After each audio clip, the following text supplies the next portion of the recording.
Oke, kembali lagi bersama saya Henry dalam channel edukasi dan humorisasi. Humorisasi.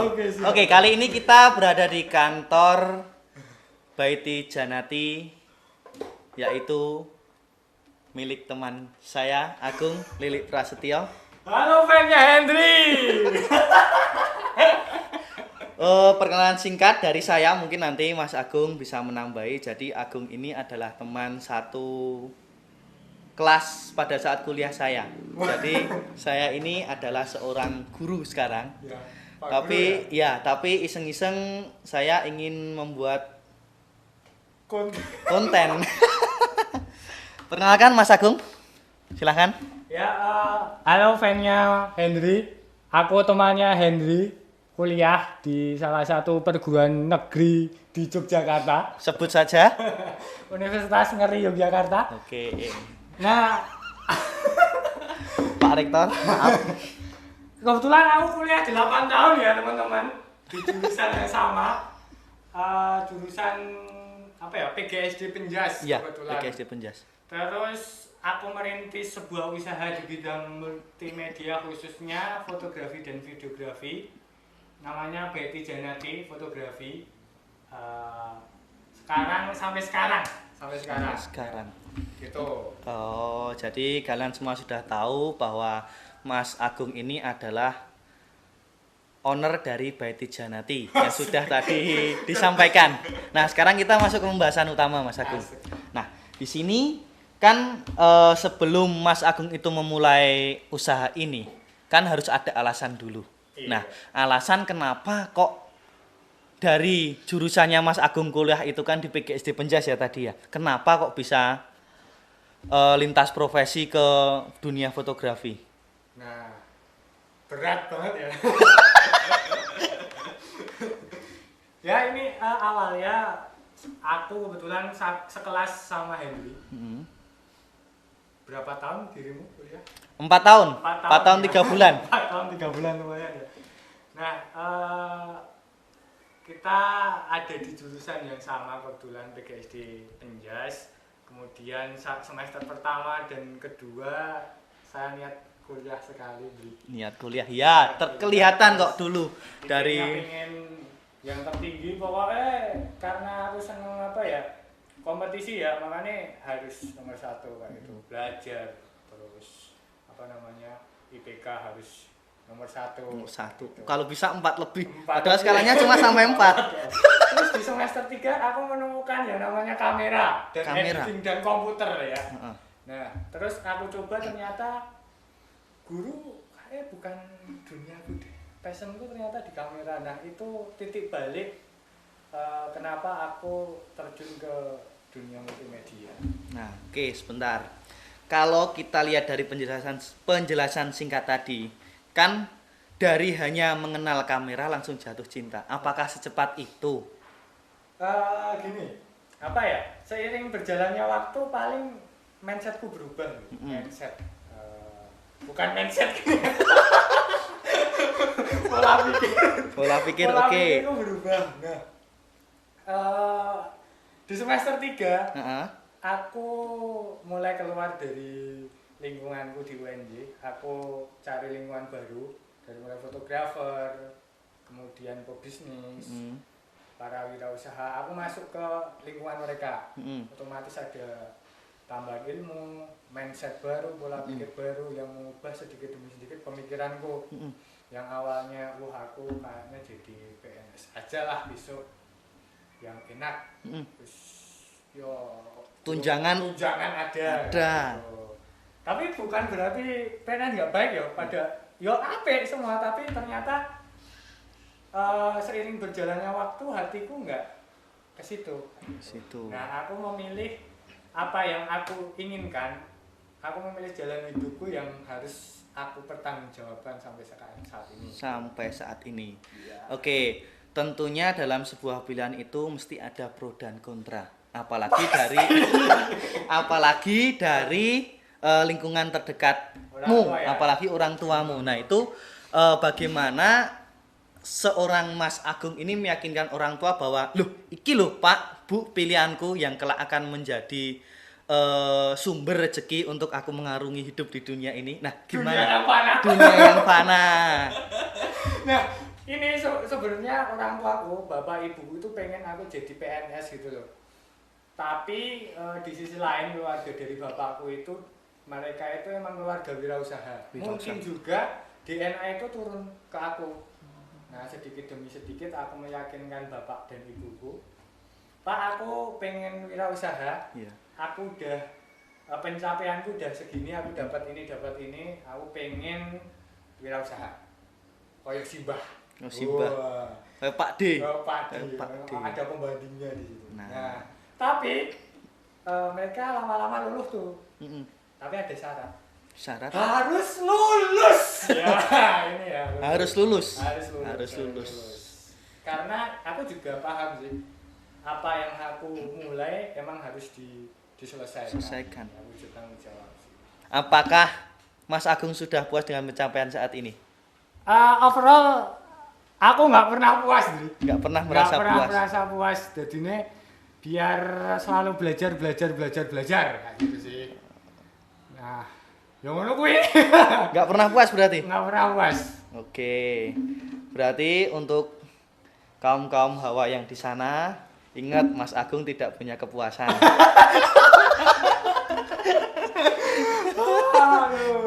Oke, lanjut ke pertanyaan berikutnya. Berarti kan intinya kan tadi nggak pernah puas. Berusaha untuk membuat diri menjadi lebih baik lagi ya. Iya. Oke. Nah, ini kan lagi isu hot corona, COVID-19. Iya. Nah, banyak di luar sana perusahaan-perusahaan yang mem-PHK atau merumahkan sebagian karyawannya. Mas Agung sebagai wirausaha, apakah ada dampaknya corona terhadap kelangsungan bisnis Mas Agung? Terus terang pasti ada ya. Tapi aku menanggapinya beda kayak gini. Bahwa corona akan menjadi kesempatan yang besar bagi saya selaku owner kayak gitu. Aku menangkap malah banyak peluang di sini. Adanya corona, kebanyakan masyarakat pada tidur di rumah, terus pada down, pada krisis. Nah, alam bawah sadar mereka meronta-ronta, coy. Meronta-ronta. Nah, ini kesempatanku. Aku marketingin, aku aku buat konten. Ya. Nah, ini gampang buat masuk ke alam bawah sadar. Ini kondisi ini malah tak manfaatkan jadi peluang kayak gitu nih. Jadi mah tidak ada bedanya antara ada wabah ini dan tidak ada wabah, sama aja. Tetap berjalan. Insya Allah nanti ada jalan. Nah, oke. Untuk teman-teman semuanya yang merasa bahwa corona ini menyebabkan musibah ataupun apa, kita harus mencontoh Mas Agung ini. Jadi kita harus mencari peluang dari apa yang sudah terjadi. Tidak boleh pasrah begitu aja. Benar kan? Siap. Benar kan? Benar. Oke, benar. Nah, sekarang kita masuk ke ranah pendidikan, Mas Agung. Karena Mas Agung juga sekarang tinggal wisuda. Kan statusnya udah sarjana. Ya. Ada gelar SPD. Di diri Mas Agung. Iya, SPD tinggal wisuda aja. Terus kita melihat bahwa sekarang ini itu sekolah, perkantoran pada diliburkan karena ada corona. Nah, ini pendapatnya Mas Agung gimana? Ini jadi bahan evaluasi menurutku, evaluasi diri terutama, sama evaluasi orang tua. Ya. Orang tua. Kok bisa orang tua? Kenapa Mas Agung? Ini aku tahu ya perasaan. Aku kan calon guru dan kuliah di keguruan juga. Iya. Aku pasti merasakan ini. Bapak-bapak ibu guru sejawat seprofesi gimana tanggung jawabnya di sekolah, gimana orang tua wali, gimana bapak ibu ngajarnya bla bla bla bla bla. Padahal nggak adil juga ketika kita atau orang tua wali menjudge bahwa pendidikan itu tanggung jawab guru sepenuhnya kayak gitu. Itu nggak adil sekali. Rungokke. Sekolah bukan laundry ya ibu-ibu orang tua wali, sekolah bukan laundry, bapak ibu guru bukan laundry yang kita memasukkan anak kita terus dibersihkan, terus disekolahkan, kita bayar terus bersih atau terus pintar, Bukan sesederhana itu ya. Tidak sesederhana itu. Tidak sesimpel itu. Mereka anak kita itu bukan barang, bukan cucian kotor, tapi manusia yang perlu adab, perlu effort untuk mendidik mereka. Jadi nggak adil ketika kita menjudge bahwa pendidikan tanggung jawab guru. Nggak, orang tua dan guru. Orang tua dan guru. Rada bijak ya. Harus bijak guru. Guru, SPD. SPD. Terus kemarin kalau pada saat kita kuliah dulu kan sempat gencar kalau guru di salah satu kabupaten ini dia dipidana karena dia mencubit siswanya gara-gara siswanya nakal. Nah, alhasil siswa sampai rumah lapor orang tua lapor ke polisi, guru di penjara. Nah, itu gimana Mas Agung? Karakter guru beda-beda ya. Beda-beda cara mengajarnya, terus ilmunya juga beda. Mungkin banyak metode yang Bapak Ibu guru gunakan, tapi di suatu ketika sangat ini jengkel. Bukan jengkel. Gimana? Gemes sekali. Gemes. Pasti ngerasain ya gemes ya. Iya, Gemes gemes pada murid-muridnya. Nah, apa rasa gemes ini mungkin diekspresikan secara berlebihan aja, tapi maksud Bapak Ibu guru itu baik kayak gitu. Iya. Calon guru. Iya.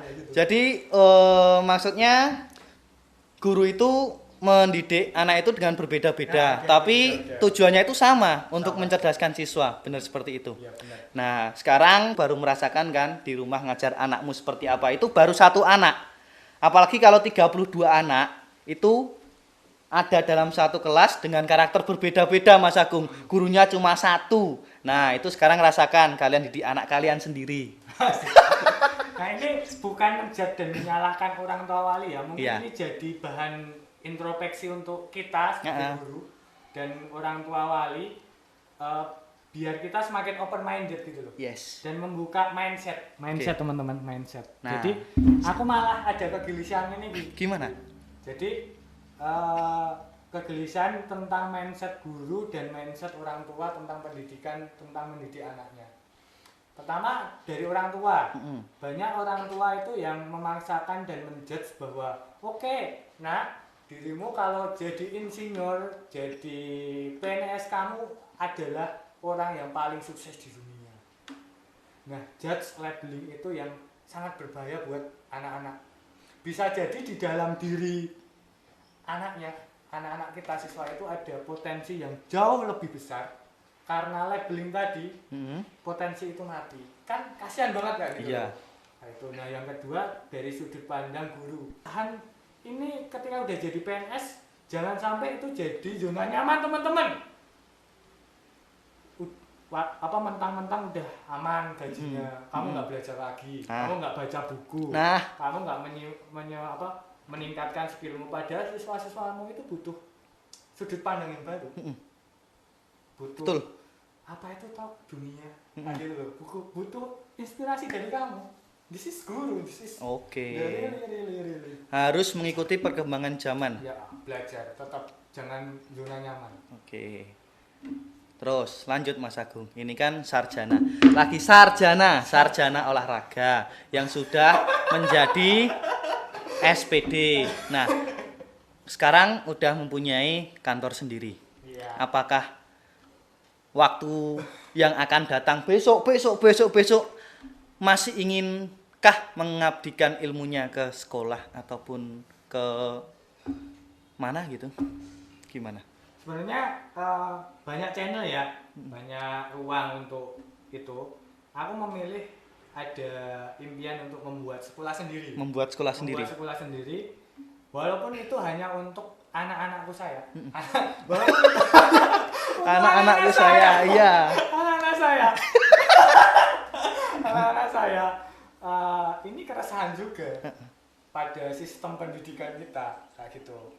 Dimana saya nggak sampai hati ketika anak-anak saya besok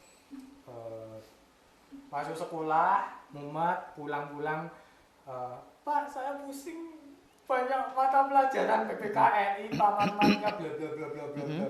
Nah orang-orang tua yang lain, yo kamu pokoknya belajar. Tapi mereka juga nggak bisa. Iya. Gitu.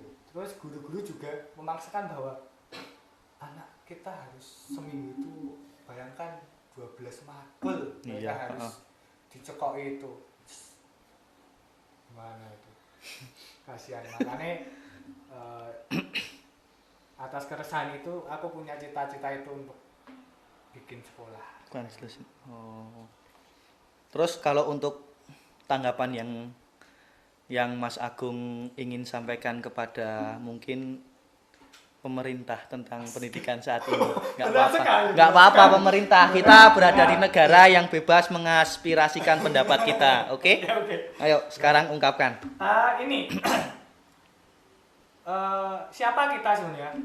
Sebenarnya kita apa ya? Mungkin akan sulit untuk mengubah sistem yang saat ini ya. Tapi saya merasa ada harapan baru ketika ada Menteri Pak Nadiem yang menjabat walaupun belum genap 1 tahun, tapi mungkin ada secercah harapan seperti itu. Sedikit programnya ada yang ya lumayan ya. Lumayan. Nanti coba kita lihat. Terus yang kedua, aku menyoroti ini. Aku mengkaitkan dengan dulu ada namanya Muhammad Al-Fatih. Muhammad Al-Fatih. Muhammad Al-Fatih dia di usia belasan 16 15 udah jadi pemimpin perang gitu loh. Jenderal perang gitu. Terus di usia 19 dia udah menaklukkan Konstantinopel, Turki kayak gitu, yang dulu dikuasai oleh ini Aural ya. Dan mereka dan si Al-Fatih bisa merebut kayak gitu. Merebut itu. Nah, ini bisa jadi bahan pembelajaran kita yang usianya sekarang berapa? 25 ya. 25. 25 ya. Bayangkan Al-Fatih udah pencapaiannya segitu, kita yang 25 ini apa pencapaian kita ini jadi waktu-waktuku yang dulu itu buat apa kayak gitu loh. Nah, ini juga bisa dipraktekkan untuk pendidikan saat ini. Dulu Al-Fatih itu sistem pendidikannya adalah adab sebelum ilmu. Adab dulu baru ilmunya. Kalau sekarang ilmu, di mana adabnya? Akhirnya nggak punya adab. Nggak punya adab. Jadi potensi ilmu yang didapat nggak maksimal kayak gitu. Nah, ilmuwan zaman dulu. Nah, bayangkan dulu Al-Fatih ya, sistem pendidikannya kayak apa? Di usia belia dia udah mencapai pemuda utama, aku menyebutnya. Pemuda yang ya emang idam-idaman di generasi ini. Di zaman dulu dan generasi ini. Iya. Kita mengidam-idamkan pemuda yang seperti itu. Pasti sistem pendidikannya sangat bagus. Adab sebelum ilmu kayak gitu. Nah, sekarang ilmu, wah muntah-muntah dicekok ilmu. Adabnya mana? Nggak punya adab. Nggak punya adab. Nyemprot. Nah, Nyemprot bayangkan apa? ilmuwan pada zaman dahulu mereka belajar adab itu sampai 10 tahun. 10 tahun belajar adab baru ilmu. Adab, ilmu, kemudian praktek. Sekarang biasanya praktek baru ilmunya mana ya? Nah. Adabnya terlupakan. Nah, itu sih mungkin yang jadi unek-unek saya. Adab sebelum itu. Kita sebagai orang tua tidak boleh memaksakan anak itu harus A, B, atau C. Jadi kita harus mendukung semuanya. Kita beri fasilitas semuanya. Nanti tinggal anak milih yang mana. Seperti itu. Nanti kalau anak udah memilih baru kita dukung sepenuhnya. Nah, mungkin cukup sekian wawancara kita dengan makhluk Tuhan. Makhluk astral. Makhluk Tuhan paling pintar di PGSD dulu pada saat angkatan saya. Kurang lebihnya mohon maaf dari acara kita pada siang hari ini. Saya Hendri dan samping saya Agung. Jangan lupa subscribe ya fan-nya Hendri Oke. ke YouTube-nya Hendri. Dikasih komen juga, tapi komennya yang membangun. Ya, nanti bisa